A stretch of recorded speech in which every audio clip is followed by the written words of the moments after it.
La grande question de la diffusion tient d'une part au caractère élitiste des sociétés africaines.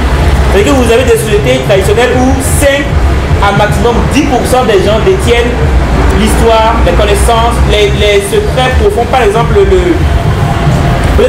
les causes profondes pour lesquelles on interdit aux jeunes gens d'aller prendre du bois à telle période de l'année dans telle zone.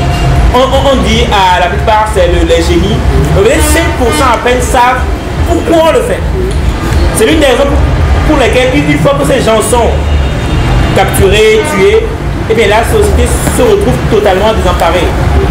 Et la deuxième raison, c'est justement l'absence le peu de guerre finalement dans l'Afrique, parce que l'Afrique est gigantesque.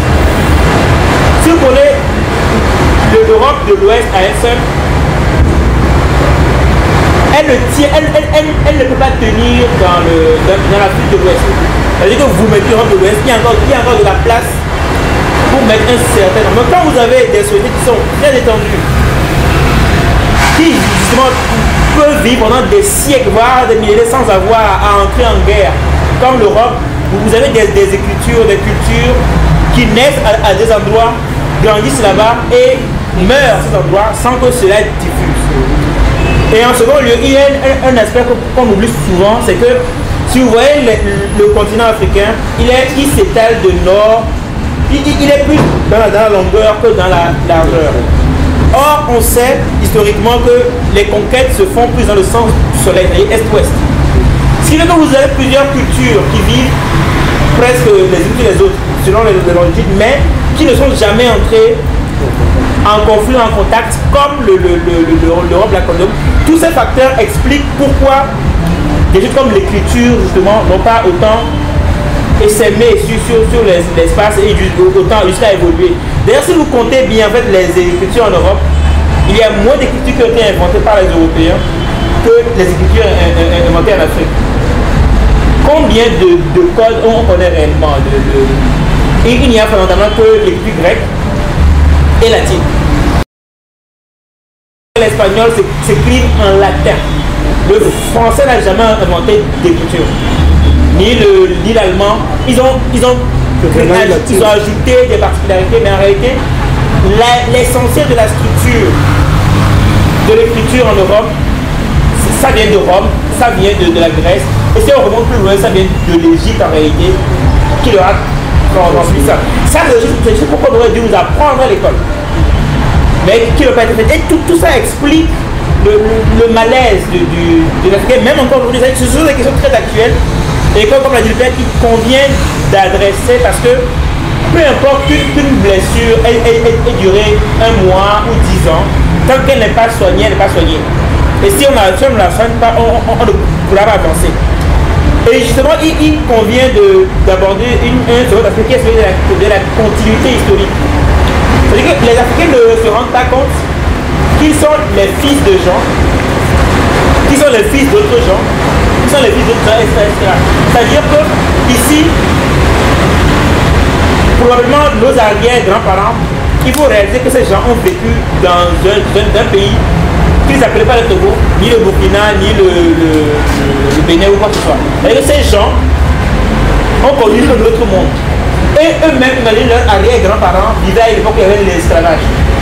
C'est-à-dire qu'il y a un fil historique qu'on peut tisser, même si justement par manque d'écriture, on n'a pas pu fixer ces choses. Quand on lit des gens comme Kizerbo, justement, on peut voir que l'histoire africaine a plus de 10 000 ans. Mais aujourd'hui, comme si nos pays avaient juste 60 ans, c'est aberrant. Vous ne verrez jamais un Français dire que son histoire a commencé avec la Deuxième Guerre mondiale, ou même avec la Première Guerre mondiale, ni même avec Napoléon. Il va bien plus loin que ça. Et c'est ça qui te donne la force de dire non, justement, quand les autres disent oui.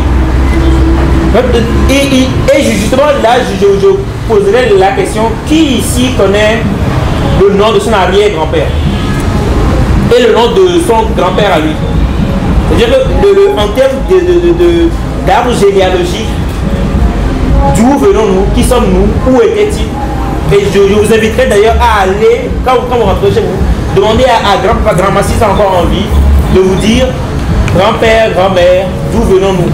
Qui était grand-maman? Est-ce qu'il a connu? Qu'est-ce qu'il faisait? Et vous vous rendez compte que le simple fait de savoir ça vous plonge dans l'histoire, vous plonge dans le passé et vous donne une capacité. Parce que vous vous direz, tu sais, mon arrière-grand-père était pêcheur hein, dans l'actuel mono, quelque part. Et donc, le fait de savoir qui l'on est, d'où l'on vient, justement, donne une force qu'il est difficile de soutenir parce que la plupart ne pose même pas cette question. Donc, vu qu'on est très en retard, je vais rapidement enchaîner avec la fin. Pour dire que l'idée générale que nous devons retenir en tant qu'Africains, c'est d'engendrer de grandes civilisations qui a une grande prospérité par le passé. Je vous invite à étudier l'histoire de l'Empire du Mali, du Congo, comment certains ont résisté vaillamment à l'esclavage jusqu'à perdre, pourquoi ils ont perdu le rôle du fusil et du canon dans cette affaire, et à quel point un phénomène qu'on n'interroge pas assez, qui est celui de l'esclavage, a totalement détruit et profondément déstructuré notre ficéité jusqu'à faire de nous aujourd'hui des êtres sans racines qui ont du mal à se projeter dans l'avenir parce qu'ils n'ont aucune connaissance de leur passé. Je conclurai en disant que en citant un auteur togolais